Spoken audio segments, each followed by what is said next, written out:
नमस्कार दोस्तों, स्वागत है आपका हमारे चैनल स्टडी ऑल में। जी हाँ दोस्तों, आपकी एग्जाम एमपी टेट वर्ग 3 की तैयारी के लिए दोस्तों हम लगातार मॉडल पेपर लेकर आते हैं। जी हाँ दोस्तों, यह आज का हमारा बाल विकास एवं ईवीएस का 23वां मॉडल पेपर होगा। इससे भी पहले दोस्तों हमने आपके लिए बहुत ही इंपॉर्टेंट मॉडल पेपर लेकर आए हैं, जिसमें दोस्तों बहुत ही इंपॉर्टेंट और सिलेक्टेड क्वेश्चन को ही हमने शामिल किया है। यह भी दोस्तों आपका मॉडल पेपर बहुत ही इंपॉर्टेंट होने वाला है।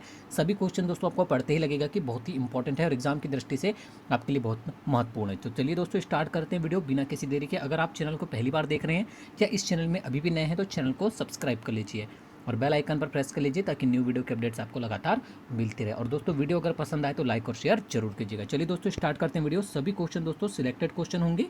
ठीक है, पहला प्रश्न है आपका, जब व्यक्ति का एक परिस्थिति का अधिगम दूसरी परिस्थिति में उसके सीखने तथा निष्पादन को प्रभावित करता है तो उसे क्या कहते हैं। दोस्तों बार बार रिपीट होता है ये क्वेश्चन, मोस्ट एमपी क्वेश्चन है। इस क्वेश्चन को आपको रट लेना है कि जब व्यक्ति का एक परिस्थिति का अधिगम दूसरी परिस्थिति में उसके सीखने तथा निष्पादन को जब प्रभावित करता है तो उसे क्या कहते हैं। स्मृति कहते हैं, चिंतन, अधिगम अंतरण या बौद्धिक विकास। तो दोस्तों इसे कहा जाता है, याद रखिएगा क्या कहा जाता है, अधिगम अंतरण कहा जाता है। तो ऑप्शन नंबर थर्ड आपका आंसर हो जाएगा। क्या कहा जाता है दोस्तों, अधिगम अंतरण कहा जाता है। ठीक है, चलिए नेक्स्ट क्वेश्चन की ओर बढ़ते हैं। क्वेश्चन नंबर सेकंड देख लेते हैं।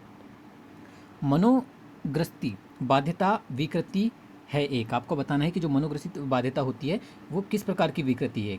समायोजन विकृति है, मनोविच्छेदित विकृति है, चिंता विकृति है या कार्य प्रारूप, ये कार्य है दोस्तों। ठीक है, कार्य प्रारूप विकृति है। तो दोस्तों जो मनोवृत्ति बाध्यता होती है वो एक प्रकार से चिंता विकृति होती है। ठीक है, किस प्रकार की विकृति होती है, चिंता विकृति होती है। तो ऑप्शन नंबर थर्ड आपका आंसर हो जाएगा।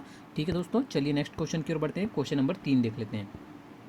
वह अवस्था जो कि माता के 21वें गुणसूत्र जोड़े के अलग ना हो पाने के कारण होती है, क्या कहलाती है। आपको बताना दोस्तों कि वह अवस्था कौन सी होती है जो कि माता के 21वें है ये। ठीक है, 21वें गुणसूत्र जोड़े के अलग ना हो पाने के कारण होती है, क्या कहलाती है। Klinefelter syndrome, Down syndrome, Turner syndrome या विल्सन सिंड्रोम। तो दोस्तों यह अवस्था कहलाती है आपकी डाउन सिंड्रोम। ये क्वेश्चन बहुत ही इंपॉर्टेंट दोस्तों, एग्जाम में रिपीट भी हुआ है क्वेश्चन, याद रखिएगा कौन सी अवस्था कहलाती है, डाउन सिंड्रोम अवस्था कहलाती है। ठीक है, चलिए 4 नंबर क्वेश्चन देख लेते हैं। सीखने में पलायन आधारित होता है। अब आपको बताना है दोस्तों कि सीखने में पलायन आधारित होता है, किस पर आधारित होता है। नकारात्मक पुनर्बलन पर, सकारात्मक पुनर्बलन पर, विलंबित पुनर्बलन पर या पुनर्बलन की निष्क्रियता पर। ठीक है, तो आपको बताना है दोस्तों कि सीखने में जो पलायन आधारित होता है, ठीक है, आपको पता होना चाहिए किस पर आधारित होता है दोस्तों, वो होता है नकारात्मक पुनर्बलन पर आधारित होता है। ठीक है, तो ऑप्शन नंबर फर्स्ट आपका आंसर हो जाएगा। सीखने में पलायन जो होता है वो नकारात्मक पुनर्बलन पर आधारित होता है। चलिए नेक्स्ट क्वेश्चन की ओर बढ़ते हैं। क्वेश्चन नंबर 5 है, कक्षा शिक्षण में पाठ प्रस्तावना सोपान सीखने के किस नियम पर आधारित है। ठीक है, आपको बताना है दोस्तों कि कक्षा शिक्षण में जो पाठ प्रस्तावना होती है वो जो पाठ प्रस्तावना सोपान होता है वो सीखने के किस नियम पर आधारित होता है। सादृश्यता के नियम पर आधारित होता है, प्रभाव के नियम पर, तत्परता के नियम पर या साहचर्य के नियम पर। तो दोस्तों कक्षा शिक्षण में जो पाठ प्रस्तावना सोपान होता है वो सीखने के जिस नियम पर आधारित होता है वो है दोस्तों आपका तत्परता के नियम पर। ठीक है, किस पर होता है, तत्परता के नियम पर आधारित होता है। याद रखिएगा, इंपॉर्टेंट क्वेश्चन है एग्जाम के लिए। 6 नंबर क्वेश्चन है, भाषा का वह घटक जो ध्वनि की गति के अनुक्रम, संचालन एवं उसकी रचना से संबंधित नियम की चर्चा करता है उसे क्या कहते हैं। मोस्ट एमपी क्वेश्चन है दोस्तों आपके एग्जाम के लिए। ठीक है, कि भाषा का वह घटक कौन सा है जो ध्वनि की गति के अनुक्रम, संचालन एवं उसकी संरचना, उसकी रचना से संबंधित नियम की चर्चा करता है उसे क्या कहते हैं। व्याकरण, अर्थविज्ञान, स्वर विज्ञान या इनमें से कोई नहीं। तो दोस्तों उसे क्या कहा जाता है, याद रखिएगा उसे कहा जाता है दोस्तों स्वर विज्ञान। ठीक है, याद रखिएगा उस घटक को क्या कहा जाता है, स्वर विज्ञान कहा जाता है। चलिए 7 नंबर क्वेश्चन देख लेते हैं।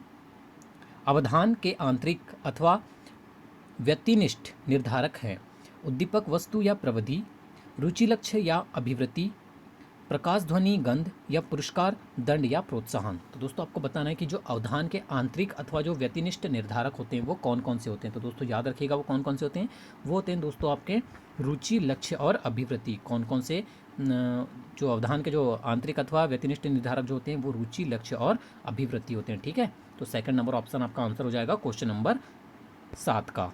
ठीक है, चलिए 8 नंबर क्वेश्चन देखते हैं। उदाहरण, निरीक्षण, विश्लेषण, वर्गीकरण, नियमीकरण निम्नलिखित में से किस विधि के सोपान है। बहुत ही अच्छा क्वेश्चन दोस्तों, आपको बताना है। क्वेश्चन नंबर 8 है कि उदाहरण, निरीक्षण, विश्लेषण, वर्गीकरण और नियमीकरण जो होते हैं वो निम्नलिखित में से किस विधि के सोपान है। आगमन विधि के, निगमन विधि के, अंतर्दर्शन विधि के या बहिर्दर्शन विधि के। तो दोस्तों जो ये उदाहरण, निरीक्षण, विश्लेषण, वर्गीकरण, निमीकरण होते हैं, ये दोस्तों आपके आगमन विधि के सोपान होते हैं। कौन सी विधि के होते हैं दोस्तों? आगमन विधि के सोपान होते हैं। ठीक है, याद रखिएगा, ऑप्शन नंबर फर्स्ट आपका आंसर हो जाएगा, आगमन विधि। चलिए नेक्स्ट क्वेश्चन की ओर बढ़ते हैं। आँख के रंग को कौन सा कारक प्रभावित करता है? अनुवांशिकता, वातावरण, हार्मोन या समाज? तो दोस्तों सभी को पता है कि जो आँख का रंग होता है उसे कौन सा कारक प्रभावित करता है? अनुवांशिकता। ठीक है, ऑप्शन नंबर फर्स्ट आपका आंसर हो जाएगा। चलिए 10 नंबर क्वेश्चन की ओर बढ़ते हैं। कोहलबर्ग के अनुसार किस अवस्था में नैतिकता बाह्य कारकों द्वारा निर्धारित होती है? बहुत ही अच्छा क्वेश्चन है दोस्तों। आपको बताना है कि कोहलबर्ग के अनुसार किस अवस्था में जो नैतिकता होती है, ठीक है, वो जो बाहरी कारक होते हैं या बाह्य कारक जो होते हैं उनके द्वारा निर्धारित होती है। पारंपरिक अवस्था, पूर्व पारंपरिक अवस्था, पश्चात पारंपरिक अवस्था या उपरोक्त में से कोई नहीं। तो दोस्तों कोहलबर्ग के अनुसार जिस अवस्था में नैतिकता बाह्य कारकों द्वारा जो निर्धारित होती है वो अवस्था है दोस्तों आपकी पूर्व पारंपरिक अवस्था। कौन सी अवस्था है दोस्तों? पूर्व पारंपरिक जो अवस्था होती है उसमें जो नैतिकता होती है वो बाह्य कारकों द्वारा निर्धारित होती है। ठीक है, याद रखिएगा, ऑप्शन नंबर सेकंड आपका आंसर हो जाएगा, पूर्व पारंपरिक अवस्था। 11 नंबर क्वेश्चन है आपका, आधार आयु निम्न में से किसके मापन से संबंधित है? अब आपको बताना है दोस्तों कि जो आधार आयु है वो किसके मापन से संबंधित है? व्यक्तित्व के मापन से संबंधित है, रुचि के मापन से संबंधित है, बुद्धि के मापन से संबंधित है या अवधान के मापन से संबंधित है? दोस्तों जो आधार आयु होता है वो जिसके मापन से संबंधित होता है दोस्तों वो है आपका बुद्धि। ठीक है, आधार आयु जो है वो बुद्धि के मापन से संबंधित होता है। ठीक है, 12 नंबर क्वेश्चन की ओर बढ़ जाते हैं। किसके अनुसार बालक का विकास अनुवांशिकता तथा वातावरण का गुणनफल है? आपको बताना है दोस्तों, ये क्वेश्चन भी एग्जाम में रिपीट होता है। ठीक है, इसलिए हमने इस क्वेश्चन को मॉडल पेपर में शामिल किया है कि आपको बताना है कि किसके अनुसार बालक का विकास अनुवांशिकता और वातावरण का गुणनफल होता है? गैरेट, वुडवर्थ, हॉलैंड या थार्नडाइक? तो दोस्तों जिसके अनुसार बालक का विकास अनुवांशिकता और वातावरण का गुणनफल होता है वो है दोस्तों आपके वुडवर्थ के अनुसार। किसके अनुसार? ऑप्शन नंबर सेकंड, वुडवर्थ के अनुसार बालक का जो विकास होता है वो अनुवांशिकता और वातावरण का गुणनफल होता है। ठीक है, याद रखिएगा दोस्तों, बहुत ही इंपॉर्टेंट क्वेश्चन है। चलिए क्वेश्चन नंबर 13 देख लेते हैं। शिक्षक द्वारा कक्षा में डांट पड़ने पर छात्र यदि घर जाकर अपनी छोटी बहन पर गुस्सा इजहार करता है तो यह किसका उदाहरण बताता है? उदात्तीकरण, विस्थापन, रूपांतरण या प्रतिक्रिया निर्माण का? तो दोस्तों अगर शिक्षक द्वारा कक्षा में डांट पड़ने पर छात्र अगर घर जाकर अपनी बहन पर अगर गुस्सा उतारता है तो दोस्तों ये विस्थापन के अंतर्गत आता है। ठीक है, ये किसके उदाहरण के अंतर्गत आएगा? आपके विस्थापन के उदाहरण के अंतर्गत आएगा। ठीक है, याद रखिएगा। वुडवर्थ के अनुसार स्मृति का आयाम नहीं है। अब आपको बताना है दोस्तों कि वुडवर्थ के अनुसार निम्नलिखित में से कौन सा option, option number first, second, third, fourth में से स्मृति के आयाम के अंतर्गत कौन सा ऑप्शन नहीं आता है? पुनः स्मरण, धारण, पहचानना या तर्क करना? तो दोस्तों वुडवर्थ के अनुसार स्मृति के आयाम के अंतर्गत जो नहीं आएगा वो है दोस्तों आपका तर्क करना। ठीक है, वुडवर्थ के अनुसार तर्क करना जो है वो स्मृति के आयाम के अंतर्गत नहीं आता है। ठीक है, तो ऑप्शन नंबर फोर्थ आपका आंसर हो जाएगा। नेक्स्ट क्वेश्चन देखते हैं।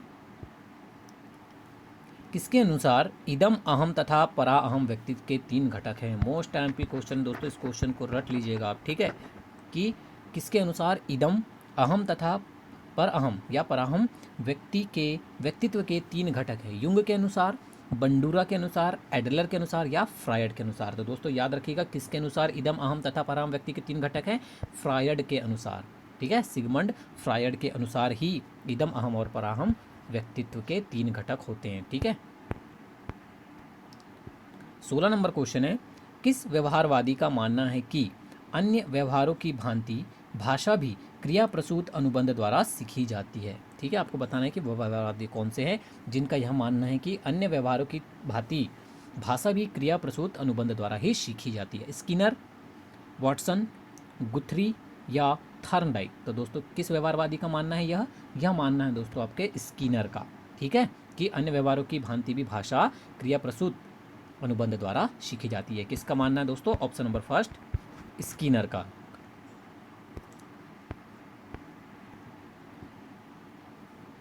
चलिए क्वेश्चन नंबर 17 देख लेते हैं। ठीक है, निम्नलिखित मापन के स्तरों में सबसे अच्छा कौन सा है? अनुपात, नामिक, क्रमिक या अंतराल? तो दोस्तों निम्नलिखित में से जो मापन के स्तरों में जो सबसे उपयुक्त या जो अच्छा माना जाता है वो है दोस्तों आपका अनुपात। ठीक है, अनुपात जो होता है वो मापन स्तरों में सबसे अच्छा माना जाता है। ठीक है, तो ऑप्शन नंबर फर्स्ट आपका आंसर हो जाएगा अनुपात। 18 नंबर क्वेश्चन देख लेते हैं। निम्नलिखित में से कौन सा वृद्धि और विकास के सिद्धांतों से संबंधित नहीं है? आपको बताना है दोस्तों कि कौन सा ऑप्शन जो है वो वृद्धि और विकास के सिद्धांतों से संबंधित सिद्धांत नहीं है। वर्गीकरण का सिद्धांत, निरंतरता का सिद्धांत, समन्वय का सिद्धांत या व्यक्तिकता का सिद्धांत। तो दोस्तों वो ऑप्शन है आपका ऑप्शन नंबर फर्स्ट। ठीक है, बाकी निरंतरता का सिद्धांत, समन्वय का सिद्धांत और व्यक्तित्व का सिद्धांत, ये तीनों ही आपके वृद्धि और विकास के सिद्धांतों से संबंधित है। जो वर्गीकरण का सिद्धांत होता है, ठीक है, वो विकास और वृद्धि के सिद्धांत के अंतर्गत नहीं आता या इससे संबंधित नहीं होता है। तो ऑप्शन नंबर फर्स्ट आपका आंसर हो जाएगा वर्गीकरण का सिद्धांत। 19 नंबर क्वेश्चन की ओर बढ़ते हैं। संप्रत्यय निर्माण का प्रथम सोपान है। दोस्तों ये क्वेश्चन एग्जाम में रिपीट होता है, ठीक है, बार बार, कि संप्रत्यय निर्माण का प्रथम सोपान क्या होता है? विभेदीकरण, सामान्यीकरण, प्रत्यक्षीकरण या पृथक्करण। दोस्तों सभी को पता है कि संप्रत्यय निर्माण का प्रथम सोपान कौन सा है, वो है दोस्तों प्रत्यक्षीकरण। काफ़ी इजी बट इंपॉर्टेंट क्वेश्चन दोस्तों, क्योंकि एग्जाम में रिपीट होता है। ठीक है, प्रत्यक्षीकरण आपका आंसर हो जाएगा ऑप्शन नंबर थर्ड। सामूहिक अचेतन का संप्रत्यय किसके द्वारा दिया गया है? दोस्तों ये क्वेश्चन भी बहुत ही इंपॉर्टेंट है, एग्जाम में रिपीट होता है ये क्वेश्चन, कि सामूहिक अचेतन का जो संप्रत्यय है वो किसके द्वारा दिया गया है। आपको बताना है स्किनर द्वारा, पावलाव द्वारा, फ्रायड, दोस्तों ये फ्रायड है, ठीक है, फ्रायड द्वारा या युंग के द्वारा। तो दोस्तों सामूहिक अचेतन का जो संप्रत्यय है, ठीक है, वो दिया गया है दोस्तों आपके युंग के द्वारा। किसके द्वारा दिया गया है? युंग के द्वारा दिया गया है। याद रखिएगा इस क्वेश्चन को।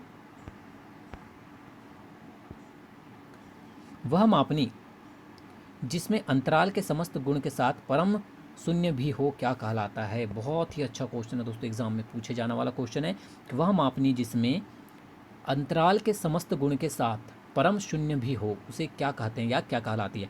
क्रम सूचक मापनी, नामित मापनी, अंतराल मापनी या अनुपात मापनी। तो दोस्तों इसे क्या कहा जाता है? जिसमें अंतराल के समस्त गुण के साथ परम शून्य भी होता है, वो होती है दोस्तों आपकी अनुपात मापनी कहलाती है। ठीक है, क्या कहलाती है? अनुपात मापनी कहलाती है। ठीक है, चलिए 22 नंबर क्वेश्चन की ओर बढ़ते हैं।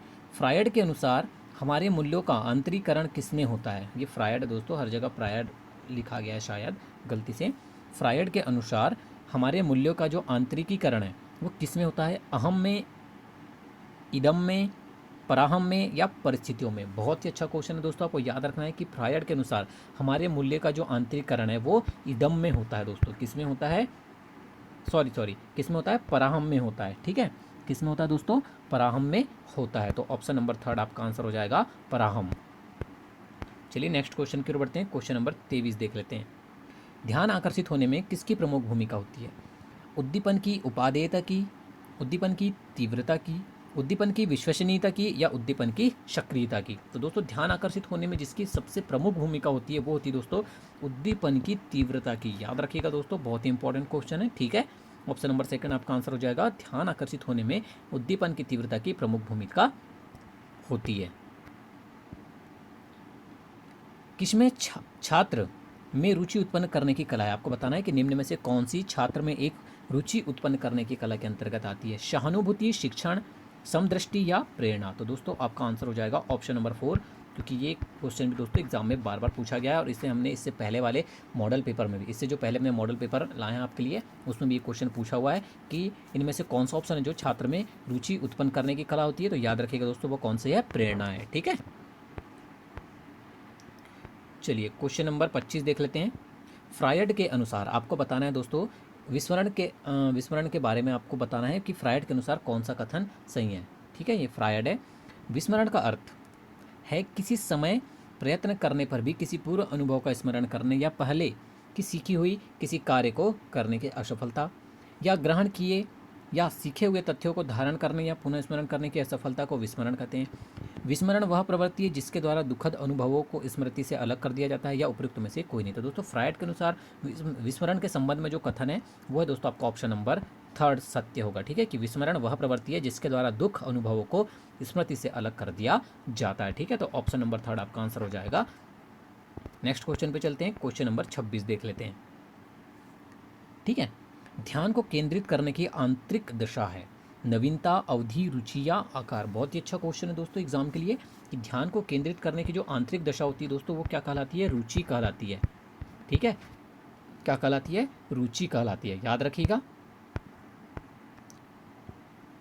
एक परिस्थिति में अर्जित ज्ञान का दूसरी परिस्थिति में उपयोग क्या कहलाता है? ठीक है, आपको बताना है दोस्तों कि एक परिस्थिति में अगर ज्ञान अर्जित किया जाता है और दूसरी परिस्थिति में उसका उपयोग किया जाता है तो वह क्या कहलाता है? सीखने में स्थानांतरण, सीखने की विधियाँ, सीखने में पठार या सीखने में रुचि। तो दोस्तों यह क्या कहलाता है कि एक परिस्थिति में अर्जित ज्ञान का दूसरी परिस्थिति में उपयोग, ये कहलाता है दोस्तों आपका सीखने में स्थानांतरण। क्या कहलाता है? सीखने में स्थानांतरण कहलाता है। ठीक है, चलिए 28 नंबर क्वेश्चन है, शिशु का अधिकांश व्यवहार आधारित होता है नैतिकता पर, मूल प्रवृत्ति पर, वास्तविकता पर या ध्यान पर। दोस्तों सभी को पता है कि शिशु का जो अधिकांश व्यवहार होता है वो उसकी मूल प्रवृत्ति पर आधारित होता है। ठीक है, काफ़ी इजी बट इंपॉर्टेंट क्वेश्चन है, याद रखिएगा। 29 नंबर क्वेश्चन की ओर बढ़ते हैं दोस्तों। निम्न में से किस विधि का उपयोग स्मृति के मापन के लिए नहीं किया जाता है? आपको बताना है दोस्तों कि स्मृति मापन के लिए निम्नलिखित में से कौन सी विधि है जिसका प्रयोग नहीं किया जाता है? तार्किक विधि, प्रत्याहान विधि, पहचान विधि या पुनः सीखना विधि। तो दोस्तों वह विधि है आपकी तार्किक विधि। ठीक है, स्मृति मापन के लिए जो तार्किक विधि है इसका प्रयोग नहीं किया जाता है। बाकी प्रत्याहान विधि, पहचान विधि और पुनः सीखना विधि, इन तीनों विधि के अंतर्गत ये तीनों विधि जो है वो स्मृति के मापन की विधि के अंतर्गत आती हैं। ठीक है, तार्किक विधि नहीं आती है। चलिए 30 नंबर क्वेश्चन देखते हैं आज का। मनोविज्ञान का शिक्षा के क्षेत्र में सबसे बड़ा योगदान है शिक्षक केंद्रित शिक्षा, विषय केंद्रित शिक्षा, क्रिया केंद्रित शिक्षा या बाल केंद्रित शिक्षा। तो दोस्तों मनोविज्ञान का शिक्षा के क्षेत्र में जो सबसे बड़ा योगदान है, याद रखिएगा, वो है दोस्तों बाल केंद्रित शिक्षा। ठीक है, मनोविज्ञान का शिक्षा के केंद्र में जो सबसे बड़ा योगदान है वो है दोस्तों बाल केंद्रित शिक्षा। बहुत ही इंपॉर्टेंट क्वेश्चन है दोस्तों, याद रखिएगा। ठीक है, ये थे दोस्तों आपके बाल विकास के मोस्ट एमपी 30 क्वेश्चन। चलिए दोस्तों अब देख लेते हैं पर्यावरण के मोस्ट एमपी 30 क्वेश्चन जो कि आपके एग्जाम के लिए बहुत ही इंपॉर्टेंट होने वाले हैं। ठीक है, तो दोस्तों आज का पर्यावरण का पहला और आज का 31 नंबर क्वेश्चन है, महेश रंगराजन समिति ने किस उद्देश्य के लिए वन्य जीव अधिनियम में सुधार की सिफारिश की है?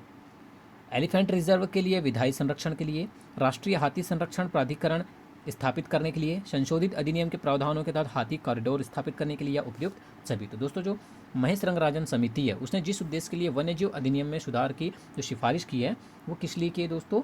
वो की है दोस्तों राष्ट्रीय हाथी संरक्षण प्राधिकरण NECA स्थापित करने के लिए। ठीक है, याद रखिएगा, ये क्वेश्चन भी दोस्तों एग्जाम में पूछा जाता है। चलिए 32 नंबर क्वेश्चन देखते हैं। पौधे अपनी सकल प्राथमिक उत्पादकता का केवल कितना तना भाग खाद्य श्रृंखला के द्वारा शाकाहारी जीव जंतुओं को प्रदान करते हैं? ठीक है, आपको बताना है कि कितना प्रदान करते हैं, 10%, 15%, 8% या 12%। तो दोस्तों पौधे कितना प्रतिशत प्रदान करते हैं? वो करते हैं दोस्तों केवल 10%। ठीक है, याद रखिएगा कितने प्रतिशत प्रदान करते हैं? जंतुओं को 10% प्रदान करते हैं। ठीक है, 33 नंबर क्वेश्चन देख लेते हैं दोस्तों। भारत का पूर्वी समुद्री तट किस नाम से जाना जाता है? मोस्ट टाइम पे क्वेश्चन दोस्तों एग्जाम में बार बार रिपीट होता है ये क्वेश्चन, सभी को पता होना चाहिए दोस्तों कि भारत का जो पूर्वी समुद्री तट है वो कोरोमंडल तट के नाम से भी जाना जाता है। किस नाम से जाना जाता है दोस्तों? कोरोमंडल के नाम से भी जाना जाता है पूर्वी समुद्री तट। ठीक है, याद रखिएगा इस क्वेश्चन को। नेक्स्ट क्वेश्चन देखते हैं, निम्नलिखित में से कौन सी संख्याओं के पारिस्थितिक पिरामिड केंद्र में व्यापक है? ठीक है, आपको बताना है कि कौन सी संख्याओं कि पारिस्थितिक पिरामिड जो होते हैं वो केंद्र में व्यापक होते हैं। ग्रासलैंड पारिस्थितिक तंत्र, तालाबी पारिस्थितिकी तंत्र, परजीवी खाद्य श्रृंखला या वन पारिस्थितिक तंत्र। दोस्तों वो हैं आपके ऑप्शन नंबर डी, वन पारिस्थितिक तंत्र जो है वो पारिस्थितिक पिरामिड में केंद्र में व्यापक हैं। ठीक है, तो ऑप्शन नंबर डी आपका आंसर हो जाएगा। ठीक है, क्वेश्चन नंबर 35 है आपका, भार में वृद्धि क्या कहलाता है? द्वितीयक उत्पादन, प्राथमिक उत्पादन, ए और बी दोनों या इनमें से कोई नहीं। तो दोस्तों भार में वृद्धि क्या कहलाता है? याद रखिएगा द्वितीयक उत्पादन कहलाता है। ठीक है, भार में वृद्धि द्वितीयक उत्पादन कहलाता है। क्वेश्चन नंबर 36 है, निम्नलिखित में जैविक उर्वरक कौन सा है? राइजोबियम, एजिटोबैक्टर, सहजीवी संबंध या उपरोक्त सभी। तो दोस्तों निम्नलिखित में से जो जैविक उर्वरक के अंतर्गत आएगा आपका राइजोबियम भी है, राइजोबैक्टर भी है और सहजीवी संबंध, ये तीनों ही आपके जैविक उर्वरक के अंतर्गत आते हैं। ठीक है, तो ऑप्शन नंबर डी आपका आंसर हो जाएगा, उपरोक्त सभी। नेक्स्ट क्वेश्चन है दोस्तों आपका 37 नंबर क्वेश्चन है, जेट्रोफा के अलावा निम्नलिखित में से किस पेड़ के बीज का तेल भारत में सैकड़ों परियोजनाओं के लिए संयंत्र चालक के रूप में साबित हुआ है? बहुत ही अच्छा क्वेश्चन है दोस्तों, आपको बताना है कि जेट्रोफा के अलावा वो कौन सा पेड़ है जिसका बीज का तेल भारत में सैकड़ों परियोजनाओं के लिए संयंत्र चालक के रूप में साबित हुआ है? तो दोस्तों वो है आपका, ठीक है, ऑप्शन नंबर बी, पोंगा मियाँ पिन्नाटा के बीच का तेल, ठीक है। पोंगा मियाँ पिन्नाटा के बीच का जो तेल है वो सैकड़ों परियोजनाओं के लिए संयंत्र चालक के रूप में साबित हुआ है। तो ऑप्शन नंबर बी आपका आंसर हो जाएगा। 38 नंबर क्वेश्चन देख लेते हैं दोस्तों। निम्नलिखित पदार्थों में से यदि सबकी समान मात्रा जलाई जाए तो सर्वाधिक कार्बन डाइऑक्साइड का उत्सर्जन कौन सा पदार्थ करेगा? प्राकृतिक गैस, केरोसिन, गैलोसिन या प्रोपेन। तो दोस्तों अगर निम्नलिखित पदार्थों में थे यदि सबकी समान मात्रा जलाई जाए तो जो केरोसिन है दोस्तों ये सबसे अत्यधिक CO2 उत्सर्जित करेगा, ठीक है। तो ऑप्शन नंबर सेकंड आपका आंसर हो जाएगा दोस्तों केरोसिन। चलिए 39 नंबर क्वेश्चन की ओर बढ़ते हैं। पर्यावरण लेखांकन क्या है? दोस्तों ये भी क्वेश्चन एग्जाम में रिपीट होता है। यह पर्यावरण या प्राकृतिक संसाधनों की खपत को मापने की एक विधि है। यह देश के हरी क्षेत्रों का सांख्यिकी विश्लेषण करने का तरीका है। उपरोक्त दोनों या कोई नहीं। तो दोस्तों पर्यावरण लेखांकन क्या है? ये दोस्तों एक प्रकार से क्या है आपको याद रखना है। ऑप्शन नंबर फर्स्ट आपका आंसर होगा कि यह पर्यावरण या प्राकृतिक संसाधनों की खपत को माप करने की एक विधि है, ठीक है दोस्तों। इसको हम मोस्ट टाइम पे क्वेश्चन भी कह सकते हैं, ठीक है, क्योंकि ये क्वेश्चन भी रिपीट होता है एग्जाम में। 40 नंबर क्वेश्चन देखते हैं दोस्तों। निम्न में से क्या पौष्टिक स्तरों पर हमेशा एक खाद्य श्रृंखला में घट जाती है? बहुत ही अच्छा क्वेश्चन दोस्तों। आपको बताना है कि ऑप्शन नंबर ABCD में से वो क्या है, या निम्न में से क्या जो पौष्टिक स्तरों पर हमेशा एक खाद्य श्रृंखला में घट जाती है? तो वो है दोस्तों आपकी ऊर्जा। क्या घट जाती है दोस्तों? खाद्य श्रृंखला में ऊर्जा घट जाती है, ठीक है। तो ऑप्शन नंबर ए आपका आंसर हो जाएगा ऊर्जा। चलिए 41 नंबर क्वेश्चन देखते हैं। क्लार्क बी बेविन पुरस्कार किससे संबंधित है? आपको बताना है दोस्तों कि क्लार्क बी बेविन पुरस्कार जो दिया जाता है वो किससे संबंधित होता है? वन्यजीव सुरक्षा, पर्यावरण संरक्षण, जल संरक्षण या खेल। तो दोस्तों ये जो क्लार्क बी बेविन जो पुरस्कार है, ठीक है, वो किससे संबंधित होता है दोस्तों? वन्यजीव सुरक्षा से संबंधित है, ठीक है। वन्यजीव सुरक्षा से संबंधित है आपका क्लार्क बी बेविन पुरस्कार। याद रखिएगा, इंपॉर्टेंट क्वेश्चन है। दो नदियों के बीच की उपजाऊ भूमि को क्या कहा जाता है? मोस्ट टाइम पे क्वेश्चन है दोस्तों। ये क्वेश्चन जरूर पूछा जाएगा आपके एग्जाम में कि दो नदियों के बीच की जो उपजाऊ भूमि होती है उसे क्या कहा जाता है? जल विभाजक, जल विभाजन, दोआब या तराई। तो दोस्तों उसे क्या कहा जाता है? याद रखिएगा, बहुत ही अच्छा क्वेश्चन है। ऑप्शन नंबर सी दोआब कहा जाता है दो नदियों के बीच की उपजाऊ भूमि को। जवाई के जंगल किस प्रदेश में है? आपको बताना दोस्तों कि जवाई के जंगल किस प्रदेश में है, ठीक है। राजस्थान, उत्तर प्रदेश, मध्य प्रदेश या बिहार। तो दोस्तों जवाई के जो जंगल हैं वो कहाँ पाए जाते हैं दोस्तों? राजस्थान में पाए जाते हैं, ठीक है। कहाँ पाए जाते हैं दोस्तों? राजस्थान में, ठीक है। नेक्स्ट क्वेश्चन देखते हैं, क्वेश्चन नंबर 44। ग्रीन इकोनॉमी किसके नेतृत्व में है? बहुत ही अच्छा क्वेश्चन है दोस्तों एग्जाम के लिए। आपको बताना है कि जो ग्रीन इकोनॉमी है वो किसके नेतृत्व में है? United Nations Environment Programme, European Union या IUCN के, ठीक है दोस्तों। तो आपको पता होना चाहिए कि जो ग्रीन इकोनॉमी है वो यूनाइटेड नेशन एनवायरनमेंट प्रोग्राम के नेतृत्व में है, ठीक है। तो ऑप्शन नंबर बी आपका आंसर हो जाएगा। 45 नंबर क्वेश्चन दोस्तों। निम्नलिखित प्रोटोकॉल में से कौन सा एक्सेस और बेनिफिट शेयरिंग ABS तंत्र से संबंधित है? आपको बताना है दोस्तों कि निम्नलिखित में से वह कौन सा प्रोटोकॉल है जो एक्सेस और बेनिफिट शेयरिंग यानी ABS तंत्र से संबंधित है। Kyoto protocol, Nagoya protocol, Montreal protocol या जेनेवा प्रोटोकॉल। तो वो प्रोटोकॉल है दोस्तों आपका नायोगा, ऑप्शन नंबर बी, ठीक है। नायोगा प्रोटोकॉल जो है आपका वो ABS यानी एक्सेस और बेनिफिट शेयरिंग तंत्र से संबंधित है, ठीक है। 46 नंबर क्वेश्चन देखते हैं। नाइट्रोजन चक्र में मिट्टी नाइट्रेट्स को मुक्त नाइट्रोजन में किसके द्वारा बदल दिया जाता है? Nitrifying bacteria, denitrifying bacteria, ammonifying bacteria या इनमें से कोई नहीं।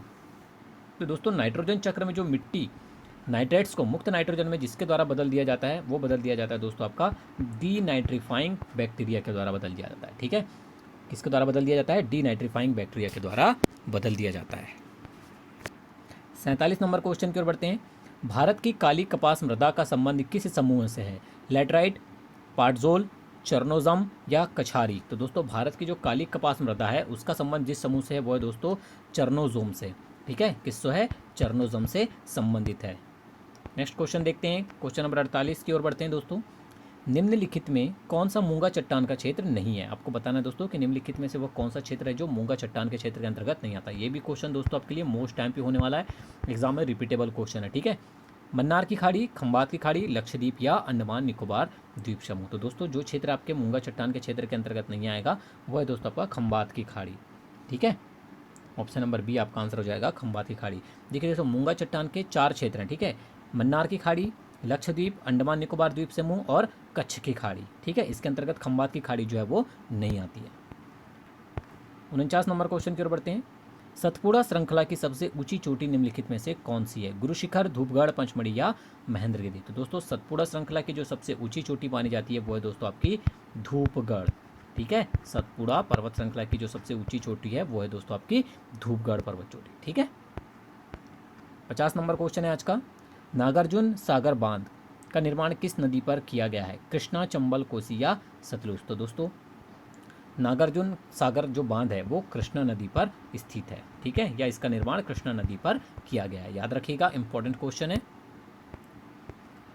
51 नंबर क्वेश्चन की ओर बढ़ते हैं। निम्न में से संवहन वर्षा कहाँ होती है? बहुत ही अच्छा क्वेश्चन दोस्तों, आईएमपी क्वेश्चन है आपके एग्जाम के लिए कि संवहन वर्षा कहाँ पर होती है? भूमध्य रेखीय क्षेत्र में, समशीतोष्ण क्षेत्र में, उष्णकटिबंधीय क्षेत्र में या ध्रुवीय क्षेत्र में। तो दोस्तों निम्न में से संवहन वर्षा जिस क्षेत्र में होती है वो क्षेत्र है दोस्तों आपका भूमध्य रेखीय क्षेत्र। ठीक है, बहुत ही अच्छा क्वेश्चन है, याद रखिएगा, भूमध्य रेखीय क्षेत्र में संवहन वर्षा होती है। ठीक है, 52 नंबर क्वेश्चन है। किस महाद्वीप में सरीसृप जीव नहीं पाया जाता है? आपको बताना है दोस्तों कि वह कौन सा महाद्वीप है जहाँ पर सरीसृप जीव होते हैं वो नहीं पाए जाते। अफ्रीका महाद्वीप, एशिया महाद्वीप, अंटार्कटिका महाद्वीप या यूरोप महाद्वीप। दोस्तों वह महाद्वीप है आपका अंटार्कटिका महाद्वीप। ठीक है, ऑप्शन नंबर सी, अंटार्कटिका महाद्वीप में सरीसृप जीव जो होते हैं वो नहीं पाए जाते हैं। ठीक है, चलिए क्वेश्चन नंबर 53 है। विश्व मानचित्र का निर्माणकर्ता कौन है? मार्टिन बेहम, इरेटोस्थनीज, अनेक्सिमेंडर या इनमें से कोई नहीं। तो दोस्तों विश्व मानचित्र का जो निर्माण करता है वो है दोस्तों आपको पता होना चाहिए अनेक्सिमेंडर जो है वो विश्व मानचित्र का निर्माण करता है। ठीक है, याद रखिएगा, ऑप्शन नंबर सी आपका आंसर हो जाएगा, अनेक्सिमेंडर।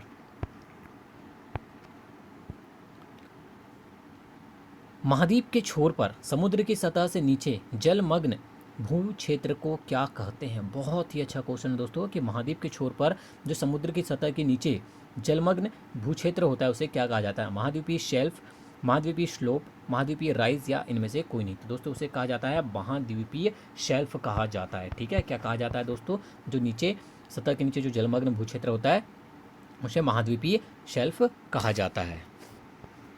चलिए नेक्स्ट क्वेश्चन की ओर बढ़ते हैं। निम्न में सुपरनोवा है? एक ग्राहिका, एक ब्लैक होल, एक पुच्छल तारा या एक मृतप्राय तारा। तो दोस्तों निम्नलिखित में से जो सुपरनोवा है वो एक मृतप्राय तारा है। ठीक है, क्या है दोस्तों? एक मृतप्राय तारा है सुपरनोवा। नेक्स्ट क्वेश्चन की ओर बढ़ते हैं। क्वेश्चन नंबर 56 है। निम्न में से अग्निशामक के रूप में किस गैस का प्रयोग किया जाता है? काफ़ी इजी बट इंपॉर्टेंट क्वेश्चन दोस्तों, सभी को पता है कि अग्निशामक के रूप में कौन सी गैस का प्रयोग किया जाता है? कार्बन डाइऑक्साइड का प्रयोग किया जाता है। ठीक है, तो ऑप्शन नंबर फर्स्ट आपका आंसर हो जाएगा कार्बन डाइऑक्साइड या CO2। कौन सी नदी पूरब से पश्चिम की ओर बहती है तथा एक ज्वारनद मुख का निर्माण करती है? यमुना, कृष्णा, नर्मदा या गोदावरी। तो दोस्तों वह कौन सी नदी है? वो नदी है दोस्तों नर्मदा नदी। ठीक है, कौन सी नदी दोस्तों? नर्मदा नदी है जो पूरब से पश्चिम की ओर बहती है तथा एक ज्वारनद मुख का निर्माण करती है, याद रखिएगा। चलिए 58 नंबर क्वेश्चन देख लेते हैं। भारत का पहला समुद्री राष्ट्रीय उद्यान कौन सा है? ठीक है, तो दोस्तों आपको पता होना चाहिए कि भारत का जो पहला समुद्री राष्ट्रीय उद्यान है वो कौन सा है दोस्तों? वो है दोस्तों आपका समुद्री राष्ट्रीय उद्यान कच्छ की खाड़ी। ठीक है, याद रखिएगा, ऑप्शन नंबर बी आपका आंसर हो जाएगा। 59 नंबर क्वेश्चन है। आदम का पुल निम्नलिखित में से किन दो देशों के बीच स्थित है? बहुत ही अच्छा क्वेश्चन है दोस्तों, आईएमपी क्वेश्चन है आपके एग्जाम के लिए कि आदम का पुल जो है वो किन दो देश हैं, वो कौन से दो देश हैं जिनके बीच यह स्थित है? भारत एवं पाकिस्तान, भारत एवं बांग्लादेश, भारत एवं श्रीलंका या भारत एवं म्यांमार। तो वो है दोस्तों आपका भारत एवं श्रीलंका के मध्य स्थित है। ठीक है, याद रखिएगा, भारत एवं श्रीलंका के मध्य स्थित है आपका आदम का पुल। चलिए दोस्तों आज का लास्ट क्वेश्चन देख लेते हैं, 60 नंबर क्वेश्चन। बुढ़ा नाला किस नदी को प्रदूषित करता है? गंगा नदी, जमुना नदी, सतलज नदी या व्यास नदी। तो जो दोस्तों जो बुढ़ा नाला है, ठीक है, वो कौन सी नदी को प्रदूषित करता है? याद रहना चाहिए दोस्तों आपको, सतलज नदी को प्रदूषित करता है बुढ़ा नाला। ठीक है, तो ऑप्शन नंबर सी आपका आंसर हो जाएगा। ये थे दोस्तों आज के मॉडल पेपर के 60 क्वेश्चन। दोस्तों वीडियो को अंत देखने के लिए धन्यवाद। अगर वीडियो पसंद आए तो लाइक और शेयर जरूर कीजिएगा।